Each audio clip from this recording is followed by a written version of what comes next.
مصر ہمیشہ سے ہی تاریخ دانوں اور انسان قدیمہ کے ماہرین کے لیے تجسس اور تحقیق کا مرکز رہا ہے۔ اہرام مصر اب والہول اور نائل کے کنارے بکھرے قدیم مندر آج بھی انسانی ذہانت اور فن تعمیر کے شاہکار ہیں۔ ہر کھنڈر، ہر کتبہ اور ہر مجسمہ ماضی کی ایک داستان سناتا ہے، بادشاہت، عقائد اور انسانی عظمت کی کہانی۔ مصر دراصل ایک ایسی زندہ کتاب ہے جس کے ہر صفحے پر وقت کی مہر ثبت ہے، اور جسے پڑھنے والا ہر مورخ ماضی کے اسرار کی ایک نئی پرت کھول دیتا ہے۔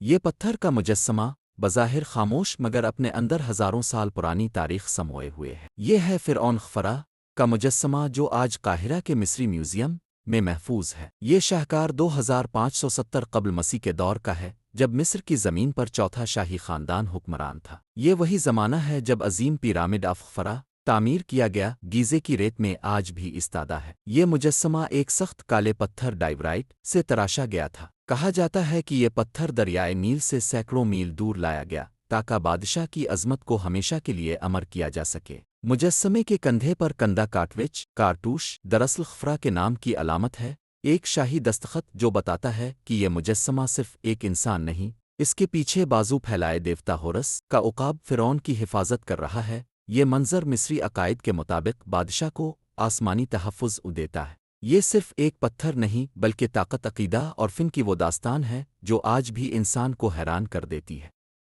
کہا جاتا ہے جب آپ اس مجسمے کو قریب سے دیکھتے ہیں تو یوں لگتا ہے جیسے خفرع آج بھی اپنی سلطنت کو نظروں سے دیکھ رہا ہو۔ خفرع مصر کے چوتھے خاندان کا فرعون تھا جو تقریباً 2558 قبل مسیح تا 2532 قبل مسیح کے درمیان حکومت کرتا رہا۔ خفرع وہی بادشاہ ہے جس نے گیزے میں دوسرا بڑا اہرام تعمیر کروایا۔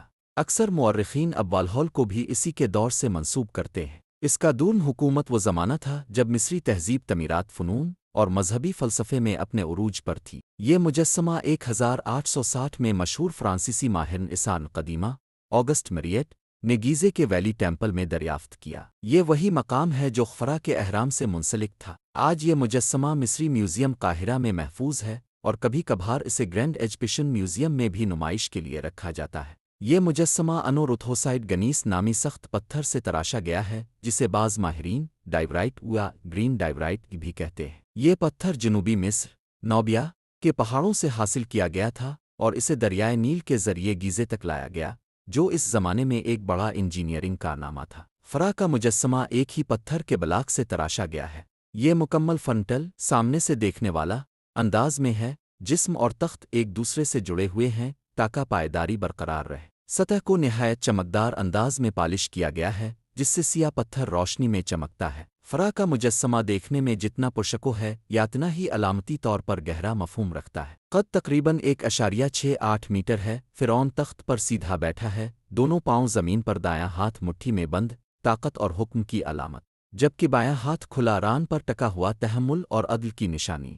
تخت کے دونوں پہلوؤں پر شیر کے پنجے تراشے گئے ہیں جو شاہی جلال کو ظاہر کرتے ہیں۔ اطراف میں پاپیرس اور کمل کے پھول کندہ ہیں جو بالائی و زیری مصر کے اتحاد کی علامت ہے۔ سر کے پیچھے دیوتا ہورس باز کی صورت میں اپنے پروں سے بادشاہ پر سایہ کیے ہوئے ہے۔ تخت کے نیچے نوکمانوں کا نقش دشمن اقوام کے زیر تسلط ہونے کی علامت ہے۔ یہ پورا مجسمہ گویا وقت میں جمع ہوا ایک عہد ہے، خاموش مگر زبردست طاقت کی علامت۔ خفرع کا یہ مجسمہ محض ایک فن پارہ نہیں بلکہ مصری عقیدے کا مظہر ہے۔ قدیم مصریوں کا ایمان تھا کہ مرنے کے بعد انسان کی روح، جسے ایکا کا کہا جاتا تھا، اپنے جسم اس کے مجسمے میں بسیرا کرتی ہے تاکہ وہ ابدی زندگی حاصل کر سکے۔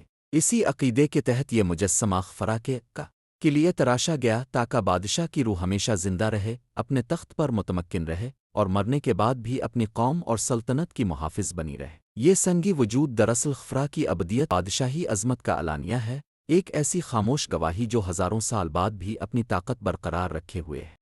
خفرع کا مجسمہ قدیم مصری فن شاہی مجسمہ سازی کا ایک عظیم اور بے مثال نمونہ ہے جس میں توازن، ہم آہنگی اور سکون اپنی پوری شان کے ساتھ نمایاں ہے۔ فنکار نے انسانی جسم کے عضلات کو حقیقت سے قریب مگر مثالی انداز میں پیش کیا ہے، نہ حد سے زیادہ حقیقت پسندانہ نہ ہی تجریدی۔ چہرہ مکمل طور پر پرسکون ہے، جذبات سے خالی مگر شاہی وقار سے لبریز، جیسے خاموشی میں بھی حکم اور اختیار جھلک رہا ہو۔ سخت پتھر کا انتخاب مصری عقیدے کے مطابق استحکام، دوام اور ابدیت کی علامت ہے، اور یہی وجہ ہے کہ ہزاروں سال گزرنے کے باوجود یہ مجسمہ آج بھی اپنی اصل حالت میں محفوظ ہے، وقت کے ہر امتحان پر پورا اترتا ہوا۔ فرا کے مجسمے کے متعلق ماہرین انسان قدیمہ کے درمیان کئی پہلوؤں پر اختلاف پایا جاتا ہے۔ سب سے پہلے بات آتی ہے اس کے پتھر کی نوعیت کی۔ کچھ ماہرین اسے ڈائیورائٹ قرار دیتے ہیں جو ایک نہایت سخت اور چمکدار پتھر ہے، جبکہ بعض ماہرین کے مطابق یہ انورتھوسائٹ گنیس سے تراشا گیا ہے جو نوبیا کے پہاڑوں سے حاصل کیا جاتا تھا۔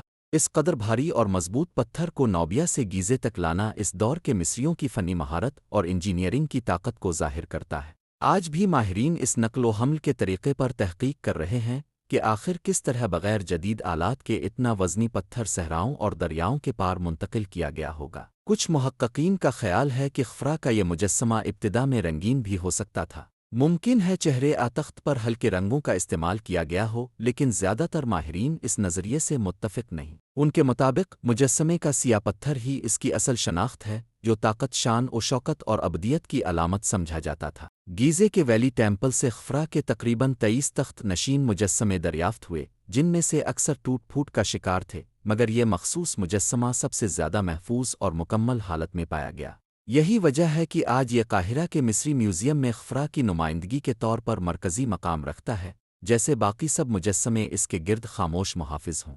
خفرا کا مجسمہ دراصل ایک ابدی بادشاہ کی تصویر ہے جو مصری عقیدے میں ابدی بادشاہت کے تصور کو زندہ کرتا ہے۔